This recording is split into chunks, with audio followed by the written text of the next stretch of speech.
Hey folks, welcome back to the Stronger is Better podcast brought to you by Starting Strength Gyms. Today I am talking to my online client because he's in the UK and friend James Collinge, right? Collinge, did I get that right? Nearly Collinge, but we'll settle for anything Collinge, right now.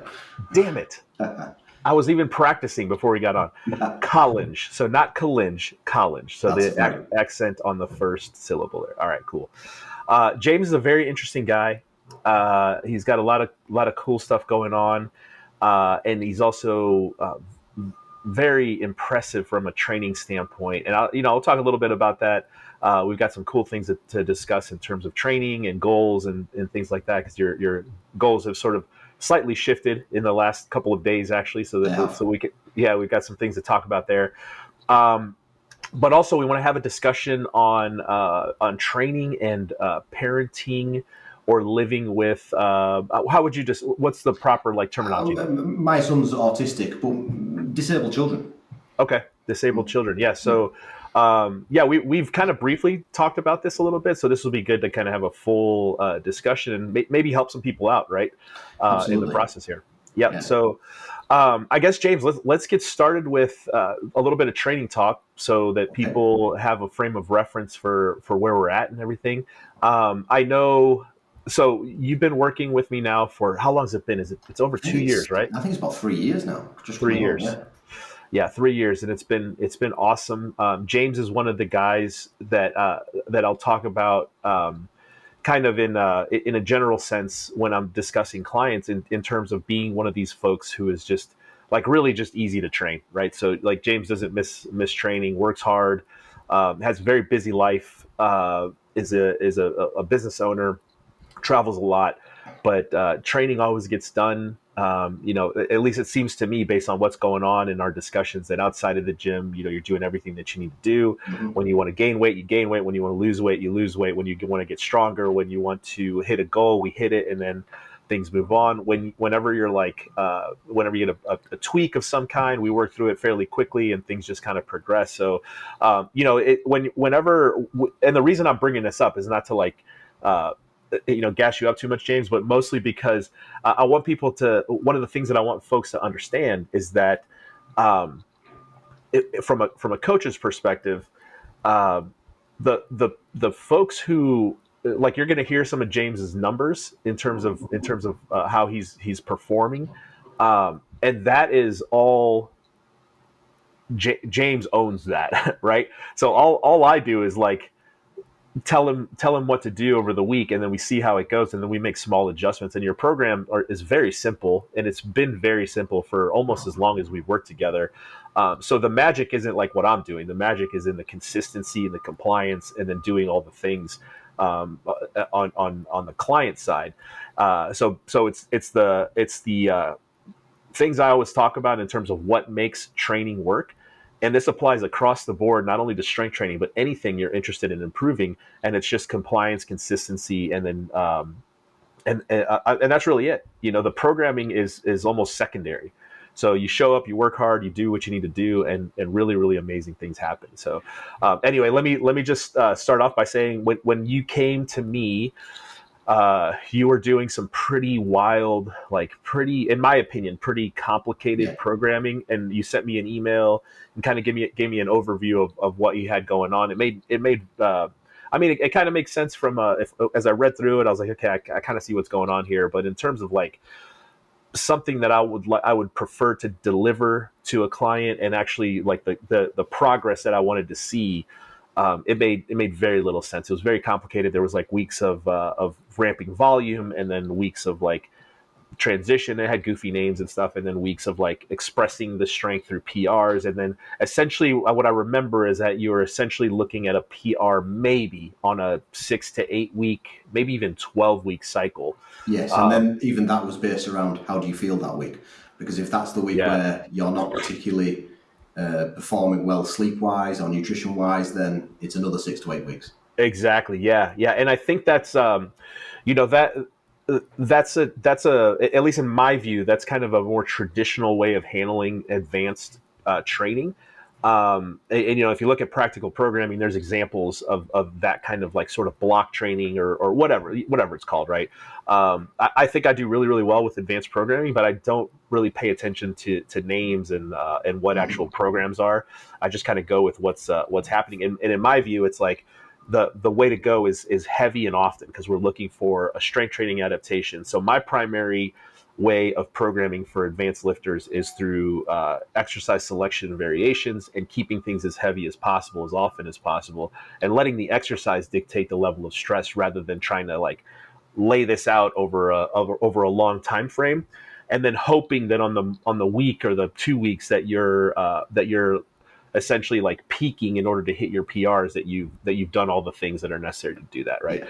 And the way I look at it is like that's probably more suited, at least the thinking is more suited to somebody who's got a date in mind for like an event, a PR Yes, event, a meet absolutely. or something like that.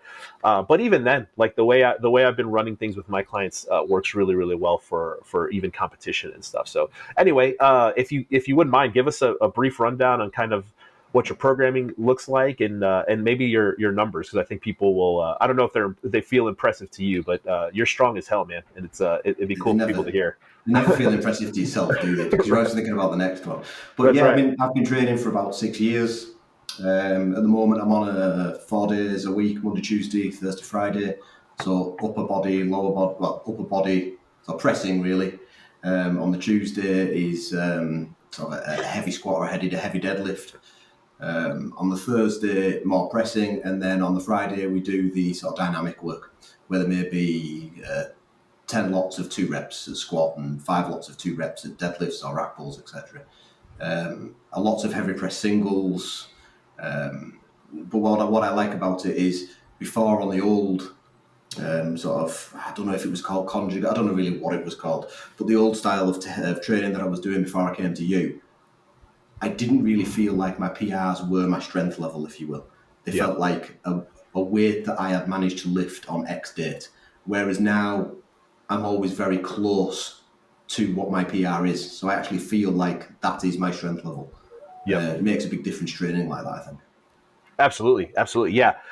You always have a good feel and gauge for where things are, and you're like, I don't want to, like, the terminology may be off here, but I think a good way to think about it is that you never have to peak, because it's like there's like this thing. It's like if you're just like always ready, you never have to get ready, right? So Yes. And if you we can kind make of the most of the days where you do feel ready. exactly, and if you have an off day, and by the way, you're running almost the exact um, expression of what I discussed in the very first starting strength gyms stronger is better podcast, the advanced programming Yes. episode. I mean, it's pretty much almost exactly the way I described it there. And the cool thing is that if you do have a like not the best day, you don't hit a PR. Like, let's say that your squat is coming up this week and you've got a squat single, and it's not a PR. Okay, you're going to see it again in 4 to 6 weeks. Yeah. And not only that, in between there, you're going to see really heavy singles in a variation. So super clean, Absolutely. pretty straightforward. And then from an online perspective, it works really well because I don't necessarily have, there's some leeway. I don't have to necessarily worry about like what exactly is going on during your warm-ups. Like, I don't have to see your bar speed and stuff, because you've got a little bit of leeway there in the singles, and I know that you're still going to get a good dose of force production stress, no matter what happens. Like, even if you're 5% off of the Yeah. of I the one mean, rep max, right? even when I'm 5% off, it's always just as hard as if I've set a PR. I Exactly. mean, that's the idea, right? You train to your capacity. In regards to numbers, it's a 535 squat for a single, a 291 press for a single, 405 bench single, and deadlift 555. Fantastic. Yeah. And at a body weight of what? 235 and 235 and 511. 5'11", 235. Yeah, Yeah, that's awesome. It's pretty cool. Yeah, you've just started talking about doing the Dinnie Stones, right, I in have, Scotland. yes. Yeah, that's the new aim. I would like to. I think to push all of those numbers again and again and again is going to take some a lot longer and more weight gain than I really want to do. I Yep. don't particularly want to be 250, 260 pounds. Right. As you say, I've got a busy life. I've got a disabled child. I've got another child. Um, and I can notice at 235, 240 pounds, I do feel very different to 220. Yep. So I'd like to do something different. Yeah, that's the Dinnie Stones. So it's a set of stones in Scotland that were first lifted in 1830. And there's been around 400 people lift them since. And there's a record kept of who's lifted them. Some quite famous people, some completely unknowns like me. But yeah, I'd like to work towards it. Yeah, it's pretty cool. I did a little bit of like grok research, and I, I guess the recommendation is that you need to be able to pull. Um, it doesn't matter what kind of pull; it could be a rack pull or whatever. But over 700 is the recommendation. Definitely Yeah, over 600, which you're there, right? So I'm close. I think the plan is to keep driving, some base strength, probably more in the pulls, Mm. and then also probably a big component of this is going to be the grip, right? So it was interesting because I was like, okay, so he needs to figure out a way to like duplicate these things. So I looked online, and then Cerberus has like the exact. Rogue has some too, but apparently the All Rogue right, ones okay. aren't.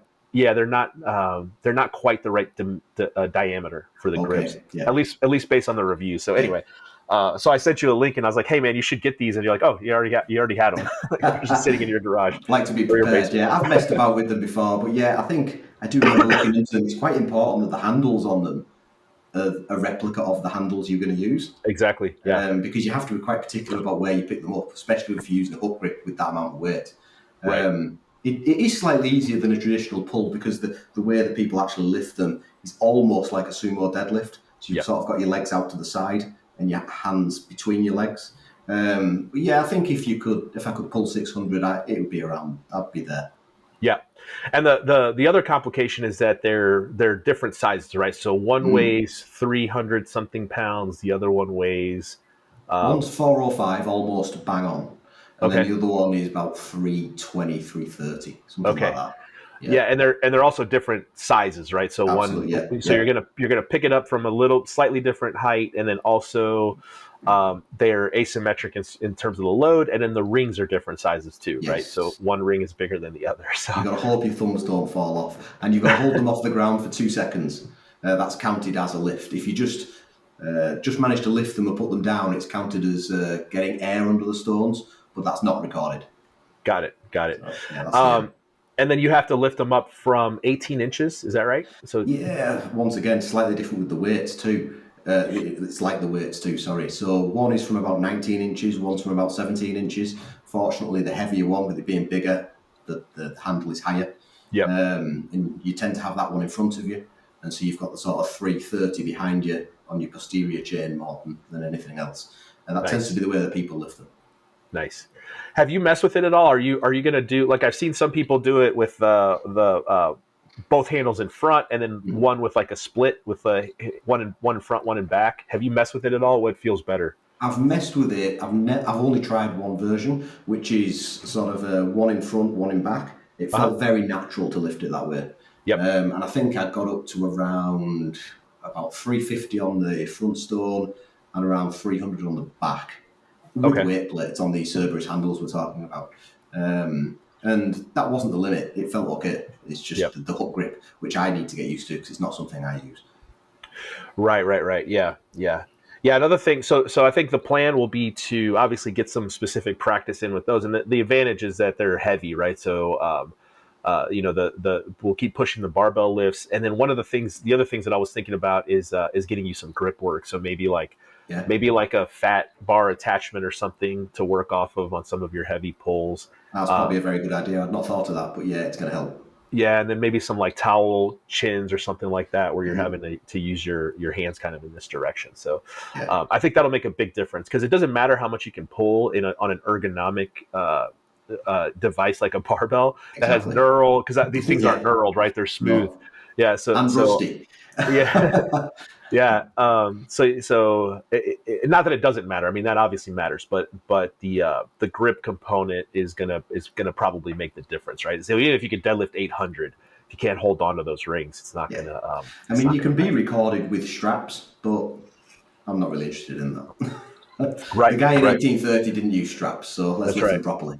Yeah, yeah. Very cool. Very cool. Yeah, so we'll keep everybody posted on that. That'll be fun, man. It'll be cool. So you'll be one of 350 or so people is Yeah, my something like understanding, that. right? Yeah, I mean, you've had Brian Shaw, Eddie Hall, people like that lift them, and I think there's one gentleman that lives in Scotland. He's lifted them hundreds of times, Oh, but cool. that's it. He lives close to it. That's what he does. Right, right. So Yep. I may be able to get some advice off somebody a couple of hours Yeah. away from me. You never know.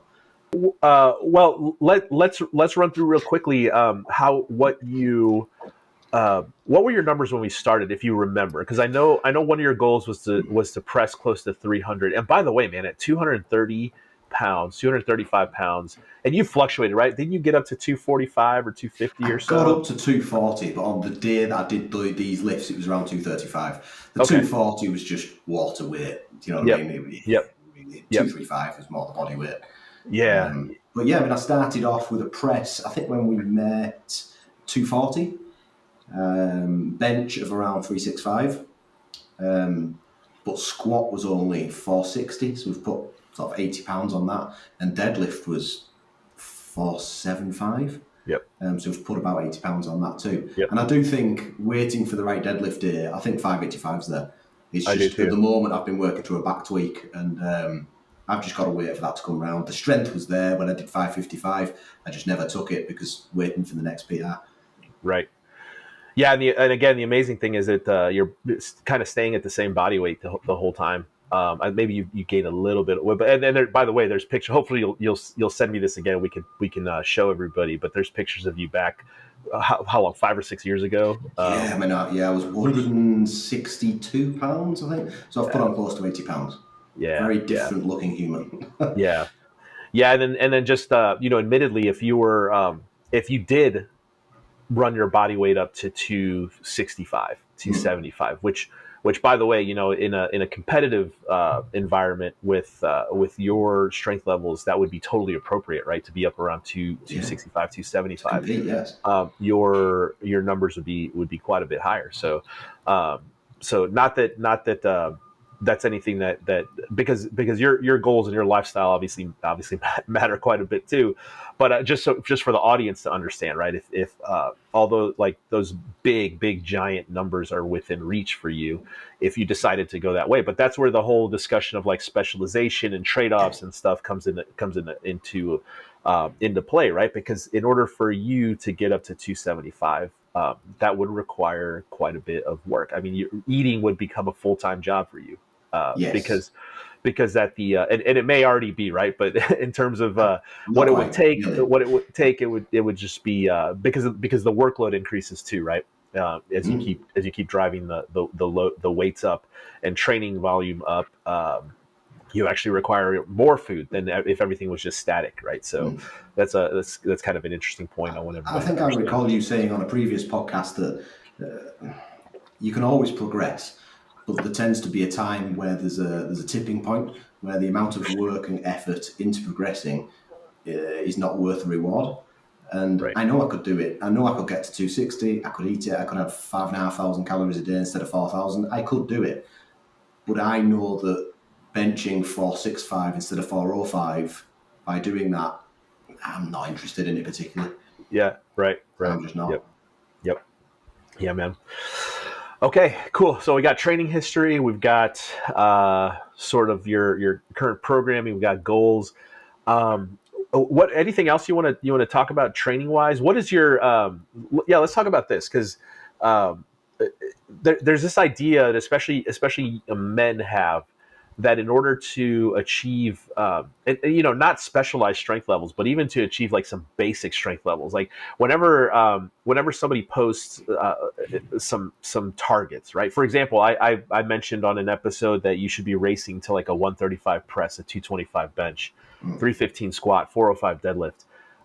Then the next question people ask is like, well, how long? I mean, racing. So as quickly as possible Yes. like as quickly as possible. Okay, so how long does that take? I don't know, man. I can't tell you that because I don't know what your program. So those are all questions people have to answer on their own. The starting strength method is the quickest way to get there as long as you do everything correctly.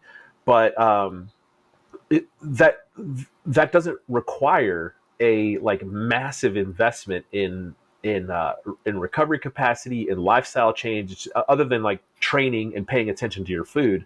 Absolutely. Most guys are going to get there in a fairly short amount of time. Kind of the next tier up with like a 200 press, 300 bench, 400 squat, 500 deadlift. That's going to take a little bit more work, but still doesn't quite require a strength specialization. And just like you mentioned, at the level that you're at with your body weight and your strength level, you're definitely like in the middle of that sort of inflection point of strength specialization and trade-offs in terms of what's it going to take to get sort of to the next tier of Hmm. strength. So given your current situation, could you give us a rundown of what does like a day for you look like recovery wise? So like the sleep, the food, protein intake, how much time, effort, and energy are you having to devote to that kind of stuff? And is it kind of natural for you now? And just give us a rundown there if you don't mind. Well, I mean, I work a full-time job as a business owner, so hours can be strange, but I am fortunate enough that I tend to not work more than 50 hours a week, because some business owners do work more, and lots of people work more. But it's a full-time job, and I can be called at any time, day or night. So stress management tends to be the big one. Um, Food, I have no problem in eating. I like food. I can gain weight easy. I can lose it easy, but I tend to be quite a structured person. So when I do something, I don't lack in willpower. Um, I tend to get at least 7 hours of sleep a night. I eat 200 grams of protein as a minimum. Sometimes it'll be 250, but as a minimum it's 200. I take creatine. Other than that, I live a completely normal life. People are just jealous at how much I get to eat. Right, yeah, yeah. That's it. It honestly is. I think it's vastly overcomplicated. It comes back, well, not by starting strength, but by the industry at large. It comes back to doing the hard thing well. And the hard thing is simple, but it's hard. Exactly right. Yeah, very well said. Very well said. Yeah. So, are you planning out your eating, or is it just kind of a consistent thing you do the same every day? Yeah, I tend to do the same Monday to Friday. I mean, diet wise, I'm not a big breakfast person. I tend to eat towards lunchtime and later into the day, but it will be a lot of meat, eggs, milk. Um, but I'm not vegan. I don't always eat wholemeal bread. I'm probably 20% body fat, something like that. And I eat pretty much what I want, as long as it's um, not ultra processed. Yep. Gotcha. And I mean, Gotcha. I mean ultra processed as in a microwave beef burger or Yeah. hamburger or whatever you want to call it. I will have processed food. I think there's too much made of. I mean, meal prepping is good, and if you like meal prepping, do it, and it's wonderful, and it's very cost efficient. Um, but it's not for everyone. I don't like to meal prep. Yeah. I do tend to eat the same things, but it's all sorts of different things. Gotcha. Gotcha. What would you like on a weekly basis? What would you attribute most of your success to? Like, do you or I should say, like, where does your focus kind of lie? Are you over the course of the week? Are you thinking about your workouts? Are you going in like excited, stressed? Or is it just the thing like you get into the gym, you see what's on deck, and just do it? How does it fit into the overall picture for you? Is in terms of training and how you think about it? Um, I'm never stressed about a workout. I know it's going to be hard, but I have learned to just concentrate on right now. So press singles are hard. If you're pressing heavy singles, you will not like them. But you've got one rep to do. Warm up, put shoes on, warm up, do the first press single. Um, it is difficult to not think about the workout. Yep. You do see it planned at the start of the week, and you do look at which days. Well, that might be a harder day, that might not. But in all honesty, the night before, I'm not thinking about the workout the next day.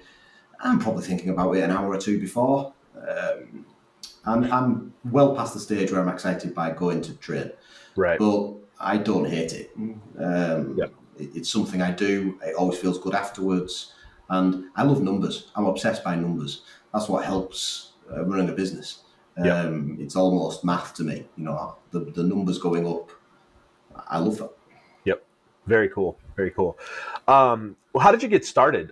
Did you do the novice program, or did you come Yeah, into it a different way? I did the novice program myself from February 2019 till around the August when I got an online trainer, online coach.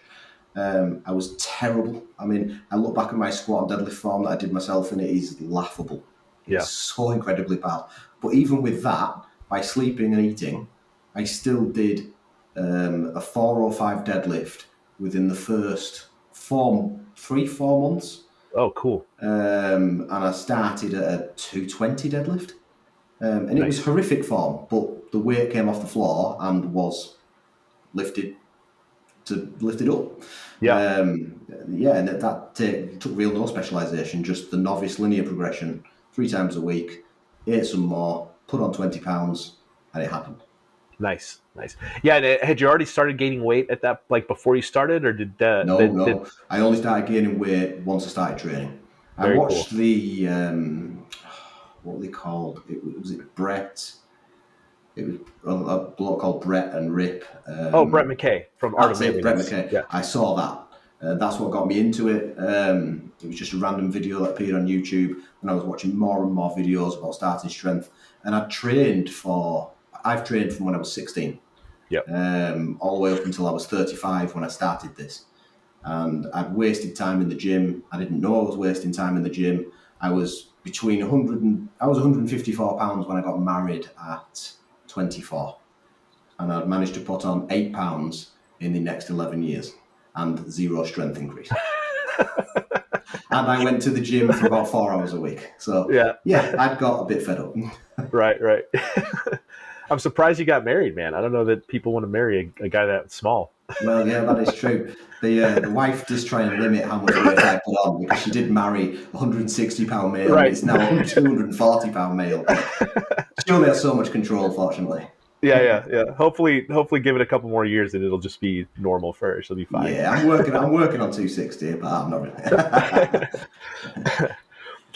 Okay, man. Well, let's get into it in terms of how this has affected your. I mean, obviously from a physical standpoint, obviously you look different, and we'll show people the kind of some before and after before you started training versus now. I'm sure you carry yourself differently now after 4 or 5 years of getting much bigger and stronger. But there's all this other stuff that we kind of talk about sort of peripherally in terms of the additional benefits, outside of just not just, but outside of health. And assuming I'm making an assumption here that your health is in generally good order, right? So I'll you're, do. yeah. Yeah. So metabolic panels, all that stuff's good to go. You're outside of training, aches and pains. You're doing well. You're moving well, stuff like that. So there's the health aspect, right? There's the longevity aspect in terms of being able to do what you want to do for as long as possible, right? As a guy, 30s, 40s, 50s, that's sort of in the future, but still, once you're over 35, you start to feel things for longer. Whenever Definitely. you get an injury or Definitely. tweak or anything Yes. like that. And then there's the aesthetic aspect, or how you look, is the other part of barbell training. So I would say, at least from my perspective as your coach, all those aspects are covered. But there's always this secondary component that we sort of peripherally talk about a lot, but rarely get the opportunity to just kind of get into in depth, which I'm hoping we'll do here with you today, James. But barbell training, strength training, doing hard physical things affects things universally, right? So you've had some benefits and some impact in your family life and in your personal life. So yeah, you want to take us through some of that stuff. Yeah, of course. I mean, I started this to, I think, like all people do, look better, and it was just for me, and that was that. And I've realised, I mean, my son is now 7 years old. He was born in 2018, and he's non-verbal or non-conversational. He's autistic. He has sensory processing disorder. He struggles a lot with general aspects of life, and it's become more and more apparent over probably the last 3 years. I think since about we started, so you coaching me online, that it's more important for him and the rest of my family than it is for me. I do see he goes to a specialist disability school, and every single one of the parents there are amazing, but you do see a lot of them struggle physically. When you're looking after a 2-month-old baby and you're carrying it to bed and you're picking it up out of bed and you're changing its diaper and you've got a stroller, you've got a sterilizing machine, you've got this, you've got that. It's what you expect, and the baby's reasonably light, and you think we can do this. But when the child now weighs 70 pounds, as my son does, and lots of those aspects are still present. He needs carrying on to, for example, we just went on vacation. He needs carrying on to the plane. So we've got cases, we've got a stroller, and he needs carrying onto the plane. He needs changing on the plane. And changing a 70-pound human in a plane toilet as well as yourself is not for the weak. Oh, yeah. Simple things like that can make such a huge difference. And I can do an 11-hour flight, do all of these things, go through an airport, wake up early if he's waking up during the middle of the night, deal with all these things. And then at the end of it, my body's the same. I've not suffered. I don't have a bad back. I haven't strained something. I'm not dreading tomorrow because it may be the same. It just is fine. And I think that's the biggest thing it gives us. It gives us freedom to move around as we wish, almost as though the disability didn't exist physically. Mentally, it still takes a big toll on him more than anyone, but on everyone. But physically, it doesn't affect us. And that's mainly because of what I've done. Yeah, that's okay. That's really interesting. Because not only is the child getting larger, obviously, but then all the support equipment obviously is getting like, so you've got a stroller, whatever other things, all that stuff's getting bigger too. So, man, how do most people deal with this? I mean, you're talking about a plane and having to change him in an airplane bathroom. What happens in most cases? Are people just like putting a diaper on and just letting it sit until they get somewhere, or what's it? I think what people are managing to do is sacrifice their bodies, and they're managing to achieve a lot of what I achieve, but they're sore for the rest of the vacation. They've pulled something. They wear wrist supports and knee supports, or they can't go to a particular theme park for quite as long because X needs to happen, or we need a particular type of transport home or to wherever they're staying on vacation. So they're managing to do it, but the toll it's taking on them. And then, for example, we can get back from going to Disney World for the day, and everything's normal. We go out for a meal, we do what we want, we go to the pool, etc. But if you've injured yourself around Disney World, you can't do that. Yeah. So it happens, but it's very, very difficult. And you see a lot of parents with injuries and limiting their activities, limiting places that they can go. So there are special days or special events for autistic children, disabled children at play parks and trampoline parks. But it's lovely if you're not limited to those. Yeah, and I guess probably the way it actually comes out in practically is that it at the very least is a consideration for folks in this situation where it's like, I would love to go do this thing, but I have to either think about this or it's just not going to work because of all the issues. And then on top of that, if you do, like, if you decide you're going to do it and you put yourself through this through the trip or the travel. Just like you mentioned, at the end of the day, even if you're not injured, at the very least, you're extremely fatigued physically because of what you've had to do. Imagine planning to go for a hike, 2-3 miles, and the child halfway through decides I'm not walking, and an autistic brain cannot be controlled or manipulated the same way as a neurotypical brain. It's not a case of, well, tell them to walk. It doesn't work like that. Okay. But that's not a stress to me. Well, I can carry him for a mile, so we'll just do that. So it doesn't have to be thought about, and it reduces a level of anxiety because suddenly there isn't anxiety about doing that. Right. And I think the message I'd like to get across is that strength training makes it easier. Yep. Not, it doesn't necessarily make us capable of doing more things. It makes it easier when we do those things. Right. Right. Yeah. Yeah. Um, okay. So the what about in terms of uh, maybe the other people, other parents in the in the groups that you're involved in? Um, do they realize or recognize the situation, or like, do people ask you, or is it not even a consideration? Because I think one of the things that we're Go on, sorry. no, I think one of the things that may be important is that some folks may be out there not even considering that this is a thing they should think about, right? Because Yeah. you have so much going on, I'm sure, Oh, well, yeah. and everything is sort of geared around solving the immediate problems.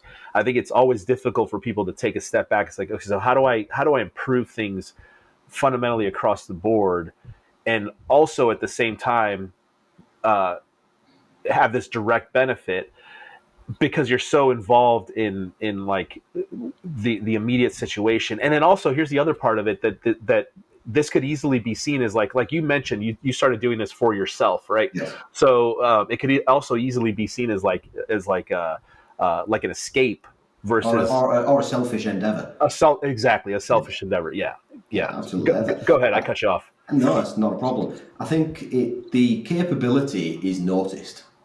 It's definitely noticed. I can go to kids' swim parties, and there's children there that are 7, 8, 9, 10 years old that are behaving in not a bad way at all, but more like a 3 or a 4-year-old. And so they may want throwing in the pool, they may want to play catch, they want to do things that are maybe slightly more physically demanding, especially when you've just been the one to change them and carry them and they weigh 70 pounds. It can be quite a common occurrence where I'm doing that with those children for everybody's child. Oh yeah, yeah. And I love that. I don't mind helping at all. It's nice. And I think people notice that the capability is there, but they never think, how do I do that? Right. Because I think most of the world believes somebody is born with strength. It's not Exactly. gained. Yeah. Yeah. It's not a choice. So they never consider it. Yep. Yeah, again, very well said. Yeah, it actually is a choice. Yeah, and obviously people are born with higher levels of Of course. strength, for sure. And there's some of that probably going on with you, of course. But still, no matter what, it can always be developed. It can always be Yeah. improved. And like we were discussing before, it doesn't require a specialization, right? So in other No, words, they don't have to be you in terms of like not at squatting all. squatting Yes. 500 plus pounds and deadlifting 600 plus pounds. It That's doesn't. one of the things I'd most like to get across is that they do not need to be training 4 days a week. I know that novice linear progression is 3 days a week, but I honestly think with an adapted 2 day a week, probably an hour and a half a week, they could gain so much strength, Agreed. probably double their strength, and vastly improve their capacity and how it affects their lives and how they feel about themselves in certain situations. I don't like to say it like this because it seems so big headed, but since I've weighed 235, 240 pounds, interactions with people are very different. Yeah. You have a confidence about yourself, which means there is no aggression, and you have a presence with people that means you encounter less problems. Right. If I want to change my son on a table that is not, it's in a restroom, but is perhaps not the changing table, nobody questions me really, Yeah. because they think, well, I don't really want to question it. Right. And I do think there's an aspect to that. There definitely is an aspect to that, which isn't there for everybody. It depends how much you take this up, but the strength gain is definitely there. Absolutely. Yeah. There's no question that people respond differently to people who appear more capable, Yes, male or female. Right. It doesn't absolutely. matter. It doesn't matter what sex. People respond differently because that is innate. That's innate in all of us to respond to physical capability. And the best way to improve that or affect it, not even improve. The best way to affect the appearance of physical capability is to become more capable. And the best way to Yes. become more capable is to lift heavy weights. Like there's no other way that you can do that.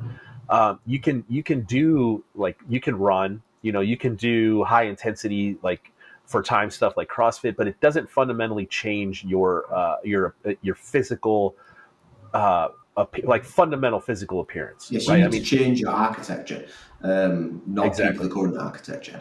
exactly, The running and the CrossFit is great and it's better than doing nothing, don't get me wrong. But that is more a thing that is for yourself. You enjoy it. But I do think the strength training can be looked at as a less selfish endeavour. It is for other people. I use mine not just for my own disabled child, but for many others. right. Is there an aspect of especially as kids grow older, do they need to be physically restrained sometimes? Yeah, and that is an area where you do have to be very careful, especially when it's not your own child. Yeah. Fortunately, with ours, he doesn't have many autistic children. I wouldn't like to say they are violent because they don't really realise it's violence, but it is violence in our context, and they need to be restrained, and you need to be able to do it in a controlled manner. And Yep. I always think that the closer you're getting to your limit, the less control you're going to have. Exactly right. If Yes. you're panicking that you're not about to control them, you're going to squeeze too hard or hold Yes. too hard. Yes. It's never close to my capacity, so it's never a worry. Exactly. And there are lots of disabled children that do not react, and I don't think it is innate for them to look at the presence of an adult and see them as more capable or less. But there are many that do. And children that do have a meltdown that can lead to violent behaviour that is not meant but happens to be, um, can be dealt with much easier if you have an increased strength level. Yep. You know your own capability more, and they can sense it. Yep.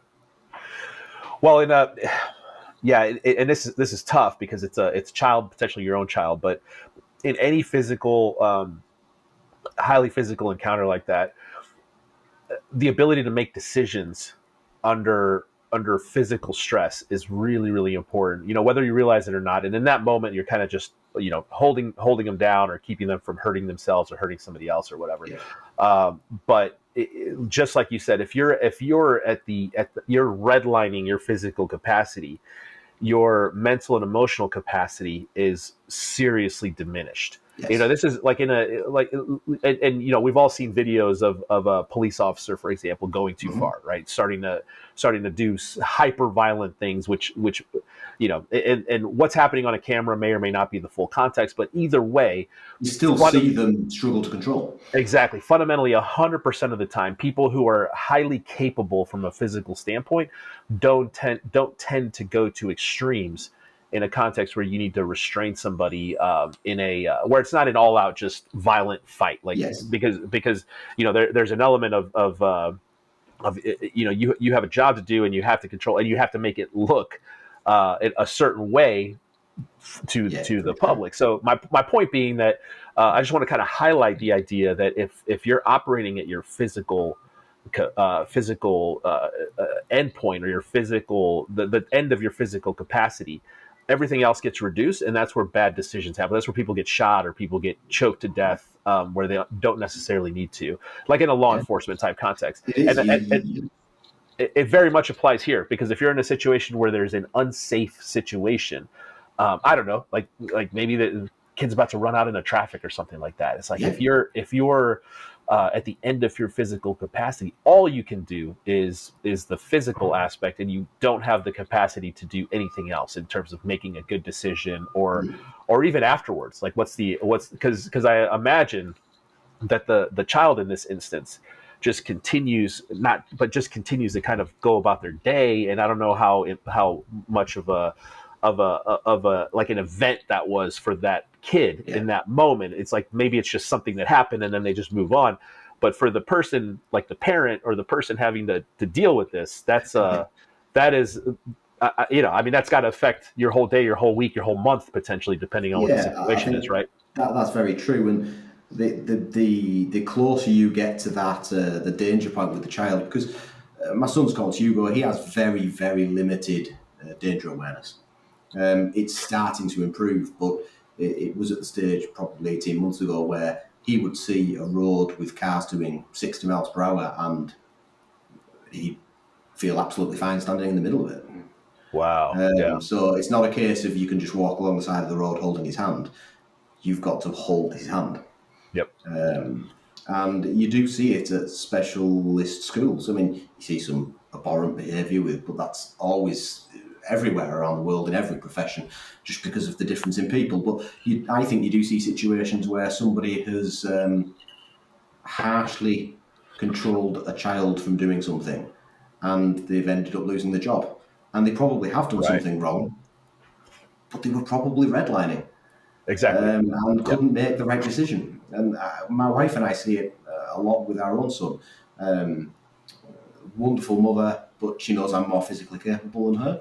So if we're walking around an environment, I'm far more relaxed than she is. For sure. Because I know I can manage far more situations than she can. Right. You know, if he's 2 meters away from me, I've got it. But if she hasn't got his hand, she hasn't got it. Yeah. And that's fine, but my wife trains too, but it's a realization that freedom's there. Sure. Yeah. Yeah, man. Okay. Well, could you maybe talk directly to the folks who may be in a similar situation? You have all the context, you have all the detail and all the knowledge. I don't. So yeah, kind of like the typical question: what would you say, or how would you recommend somebody get started? And then we can refine that a little bit. I would try to sympathise heavily with everybody in that situation, because it can feel very dark at times and lonely. But you have to. Everybody puts a job first because they know they need money to buy food, and heating and a house, put a roof over your head. And I think this is similar to that, but it's just not recognised. And the improvement available for an hour and a half a week of some heavy lifting and eating some more food is there for you, and it's not a selfish endeavour. You're doing it for your child and the rest of your family. The children, my daughter's called Isabella, and she is a wonderful help with Hugo, and I am very happy that I can provide her more freedom because we're more capable as a family unit. Right. This is not a selfish endeavour. This is for your wider family. A selfish endeavour, if you don't have the time and it's affecting your family, is worrying about 300 press. It's not getting to a 200-pound squat as a woman. That is a fantastic thing to do that will help you more than you can believe. And 100%. It takes less time than you think. Yeah, for sure. And there's kind of another underlying aspect to this, where if you are if you're taking care of your body, you're going to be and I don't think this is an overstatement. You're going to be better able to handle life stress. If your body is also in a wrecked state, aside from just the stress and fatigue of daily life. Again, it's the same concept. If you're just constantly redlining, then everything is a problem. Humans are very, very aware, I think, what is ticked off and what is not in their lives. Everybody knows if their job is going reasonably well. Everybody knows if the house needs lots of maintenance or not. It's the same with your body. If you know you've done something to look after your body that week, it's a thing that you now don't need to worry about. Right. So it's less off your mind. Yeah. And I think that is the part that makes you less stressed.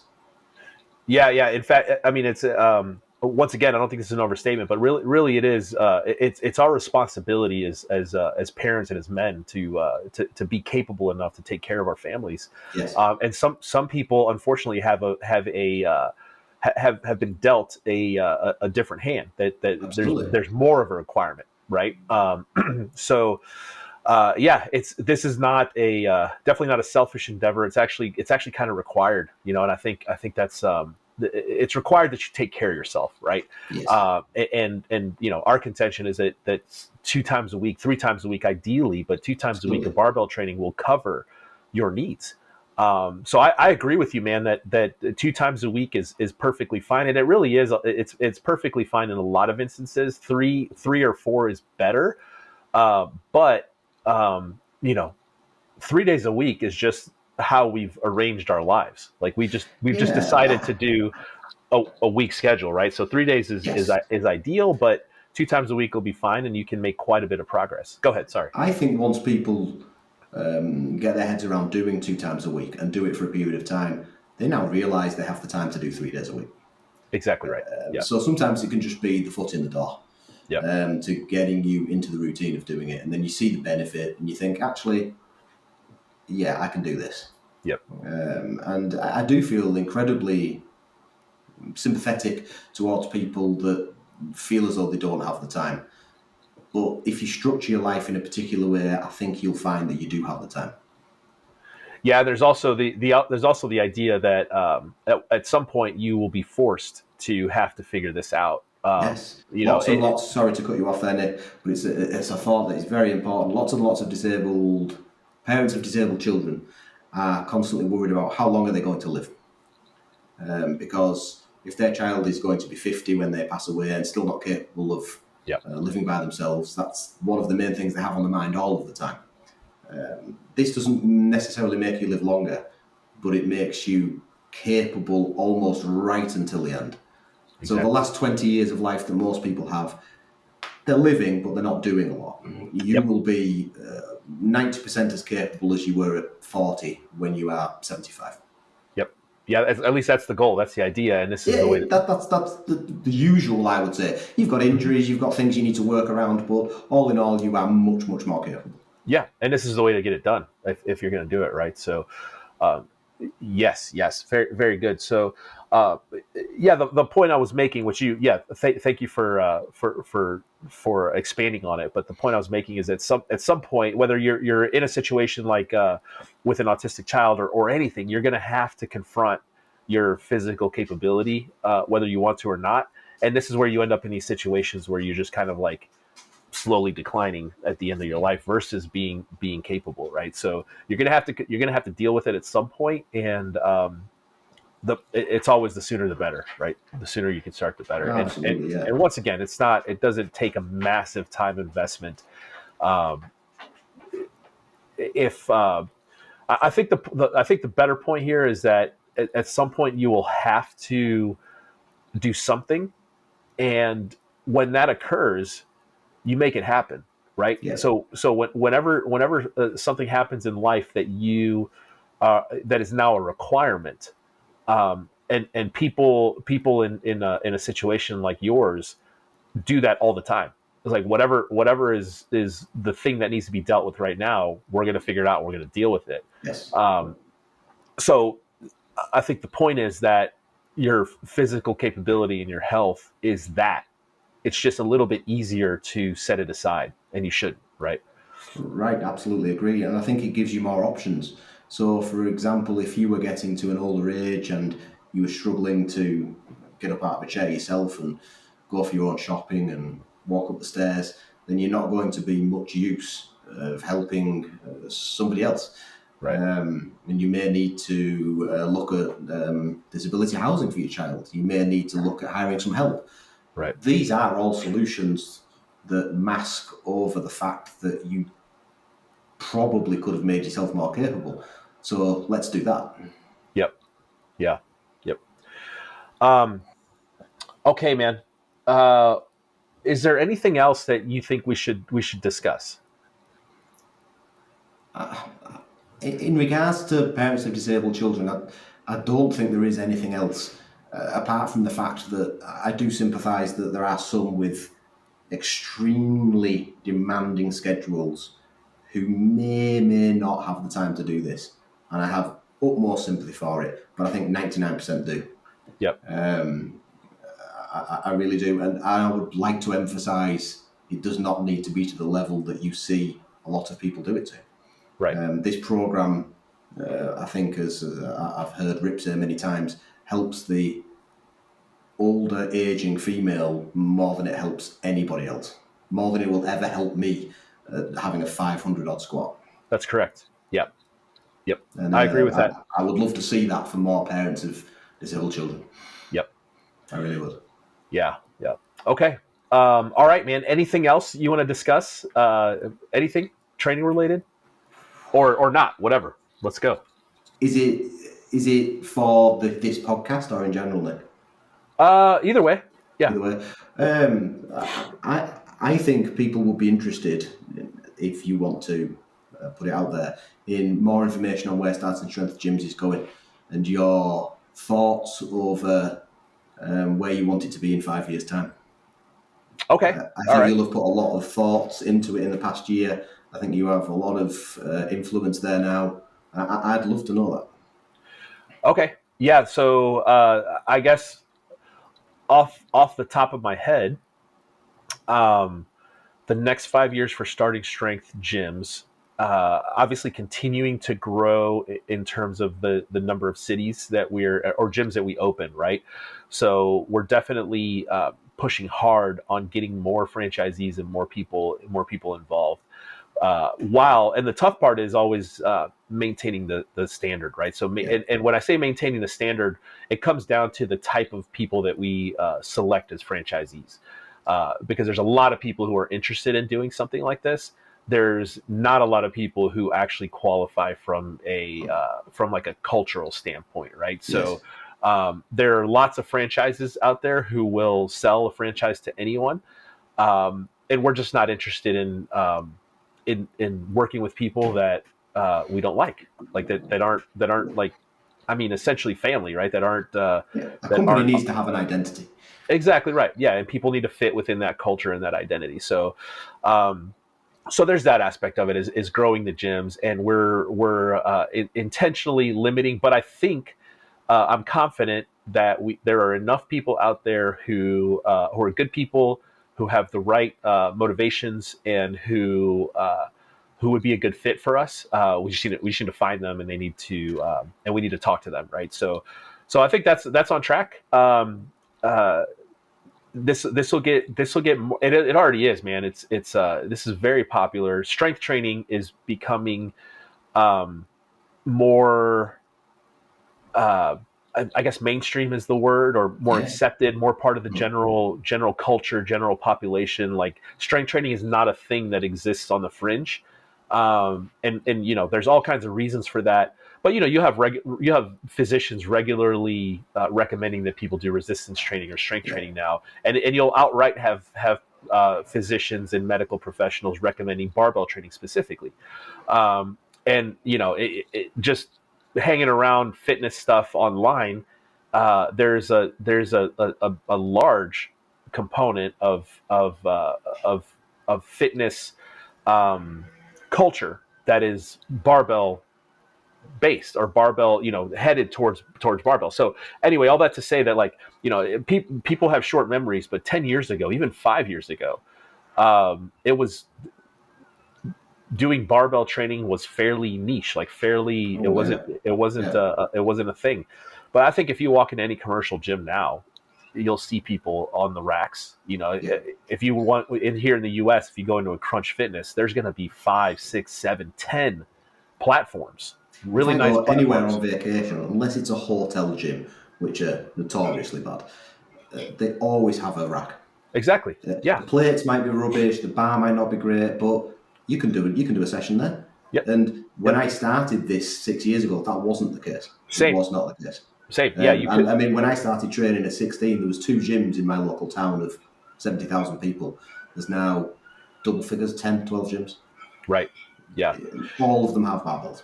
Exactly right. Yeah. So the availability of equipment is there. The information, the knowledge is there.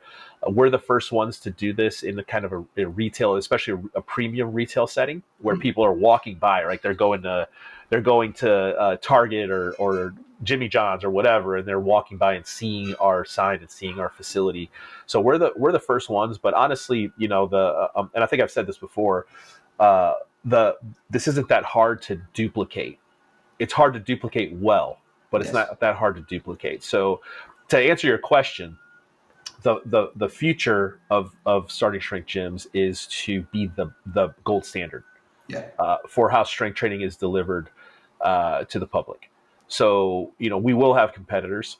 We'll have competitors with lots of money behind them, but they'll never have the level of coaching and the level of service that we're going to offer. So, or Yeah. that we already offer. So, one of my objectives for the company right now is to have a bit of a cultural shift Mhm. in terms of full confidence in the starting strength method, which we already have. We already come with that, but getting better at serving the member and offering very high levels of service and learning how to make starting strength work in terms of how people think about their goals. Mhm. So it's really easy the way that starting strength has sort of developed and come up, especially new coaches come into this and they've discovered the truth, right? And there's this idea that either you immediately understand what we're talking about or you're not a fit for us. Mhm. And when I say cultural change, what I mean is that it's our job to teach people how barbell training will help them reach their goals, whatever they are, whether it's health, longevity, Yeah. or looks. We can cover all of those. And I think people new to starting strength, especially on the coaching side, um, allow themselves to sort of limit their thinking in terms of Mhm. how barbell training can fundamentally, not fundamentally, but is actually the best way to get people what they want in the fitness Yes. world, right?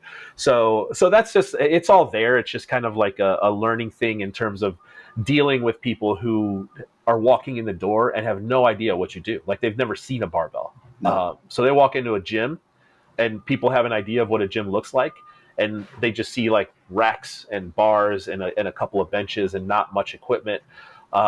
So yeah, so that's the I do think that's a good thing. The thought of a cultural shift. Not to say that there was anything wrong with it, but just for the starting strength gyms, especially because you can tell people how good a novice linear progression will be for them and limit it at that. Or you can start from their viewpoint, which I exactly hope right, is what you're getting at, which exactly right. is yes, it's still a novice linear progression, but right, okay, you want to achieve that. Well, I'll tell you what, how about we do this with the squat, we do this with the bench, or this is how it would help this is how it would, rather than just do this, it'll help, just trust me. Exactly. Yeah, I think that will help, yes.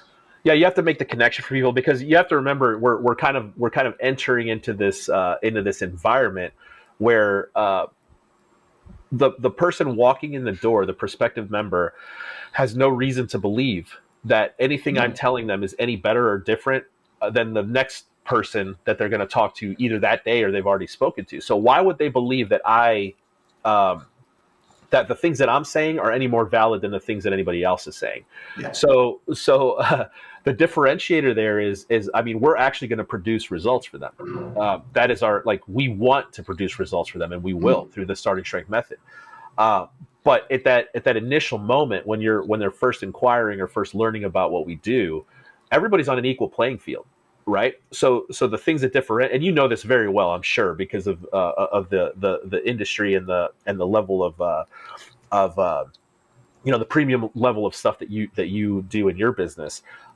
It's not about like, I mean, I could say anything and I could be convincing. Anybody can be convincing, but what is it that people want? People want their problem solved. Yeah. So it's really actually pretty simple. What you need to do is let the person tell you their problems. Yeah. Your job is to be a good consultant and explain how your method, how your approach solves the problem for them. And then Yeah. by the way, come on over here. Let me teach you how to deadlift with deadlift real quick. And in 2 minutes, you get them pulling a bar off the floor. Yeah. And now you've also demonstrated technical competence, a high level of technical competence on the coaching side. And Mm. it's just a complete picture. It sells itself essentially, right? Yeah, their subject matter becomes the issue at hand, not Exactly. deadlifting or squatting. Exactly right. Yeah. Yeah, I mean, as boring as this sounds, I manufacture and sell bricks, but we definitely down the route of being the premium brick manufacturer in the UK and across Europe, really. Um, I can tell somebody that this brick absorbs less water and it's harder and it's made in the traditional way. And well, what they're really interested in is solving their problem. Exactly. I have this building, it's 200 years old, nobody can make these bricks. And I say, well, I can do those. Yep. And then they're suddenly very interested in all the aspects that I just said. Right. How it's made, why it's good, but you've got to solve the problem first, or tell them Exactly. how you're going to solve it first. And I think that's a good thought. Yeah, because right, people are subject matter experts in their own in their own Yeah. problems, and they want their problems solved, and that's why they're coming to you. And then everything else just supports, right? So I mean, you told them, "Hey, I can solve your problem. I can make those Mm. bricks," and they're like, "Okay, now I'm interested." And then they actually see, right? So I don't know, you take them on a tour, or show them Yeah, videos or absolutely. whatever, and Tour then of the factory, and it never yeah, fails to oh, sell bricks. dude, It just does. 100%, right? Now you No. see it, and you're like, okay, yeah, Yeah. But I think this is that's the one real thing that deal. starting strength gyms has got going for it. If you can go in and do your 30-minute session, which I think you guys still do, Uh-huh. they're talking to clients that are already in the gym. Exactly. And those clients are probably telling them how it changed their perspective on their lives, Exactly. or and that helps you convince you. Exactly. Yep. And they see people that are just like them, right? So it's yeah, Yeah, it all works normal very people. beautifully. Mm. Exactly. Exactly right, man. Yeah, yeah. And yeah, I don't know we've kind of talked in passing, but I don't know if in the next 5 years this is in the cards, but hopefully maybe we get the right franchisee internationally, we could go international. And Mm. I think the UK makes probably the most sense. We have a Yes. lot of fans in the UK. Um, so It's something I've looked at many times. I think the issue for the UK is coaches. yep. I'm not sure how many coaches you have in the US, but I think it's in the hundreds. Um, Yeah, but honestly, most of them are if they're not already in a gym, they're doing their yeah, own thing and yeah, coaching on the side. So mm, our aim, I guess another aspect of your the answer to your question is that coach development and the not the speed, but the efficiency with which mhm, we can create a starting strength gyms coach, and then eventually get that starting strength gyms coach to achieve the starting strength coach certification, yeah. is also top of mind for all of us. Is getting people through the development process as quickly as possible. What Yeah, you do have, yeah. You've got to do those things in stages, though, haven't you? And you are doing the US at the moment, and you've got tens of gyms. Like you say, international is a further thought, but yeah, like I've mentioned, it's that thought about the number of coaches you have for said country. But sorry, I interrupted. Go ahead. well, what I was going to say is that even though you don't have a ton of starting strength coaches, what you do have is a ton of trainers who don't like their jobs. That's very true. And how's and here's the thing I've been telling people for a while now. It's like how difficult is starting strength in terms of understanding the method. Now, in terms of understanding the method at the level of starting strength coach, there's some work to be done there, right? Hmm. But in terms of application, if you have someone with the proper soft skills, meaning that they have experience teaching people how to move, they have experience training people, um, and they have experience working with clients and retaining clients, then you don't have a situation where you have to teach them how to coach starting strength and then also teach them how to be a coach. In other words, they're Yeah. already a coach. So a place like London, with the population there and the number of gyms and the number of high end gyms that exist and the high end personal Yeah. training situations that exist, And the those number people of the type of people that will pay the premium for the service exactly. is huge. Exactly. They're all there. And I think if you get the right person, the right coaching candidate into a gym, you can teach them how to be how to you can teach them the method in a fairly short amount of time, and then you can make them a starting strength coach in a fairly short amount of time. Yeah, So yeah, that's also something we've been working on heavily yeah, here, because in that's order to cool. scale, we've got to be able to develop and train people, right? Yeah, but I think it comes back to what you said about soft skills. You can have the most educated, intellectual person who completely understands starting strength, but if they can't sympathise with the person's day or the Yeah. person's schedule during the week, then it's not going to work. You've got Exactly. to have those first, really. Right. Yeah. Exactly right. Yep. Yep. So there you go, man. Hopefully I answered the question. You absolutely answered the question. Thank you very Good. much. And Good. I'm glad to hear it's all going well. It's going great. Yeah, that's Yeah, fantastic. it's going great. It's really exciting. Yeah, it's Oh, very that's cool. good. That's really good. Yeah, man. Yeah. All right, James. Should we wrap it up there? I think Anything that's else it. you want to talk Yeah. about? Okay. No, thanks. It's been awesome. Thank you very much. All right. Yeah, I really appreciate you spending the time and talking to us about this. Is there if people want to ask you questions, Mm-hmm. how would you prefer that? Do you want them to contact me and me send it on to you, or do you have They a can do direct? that, or they can go to Instagram, Mr. JAC. Okay. It will come up, and my name, James Collinge, it'll be there. Yeah, send me a message on there. I'll answer any questions. Okay. Any at Very all, good. not a problem. Very good. All right, man. Been a joy. Thank you very much, Nick. Yeah, thanks again. Thanks again. And All folks, right. thank you again for tuning in. If you have any questions or comments or topic ideas, please send them to podcast@ssgyms.com, and we will see you next time. Thank you. All right.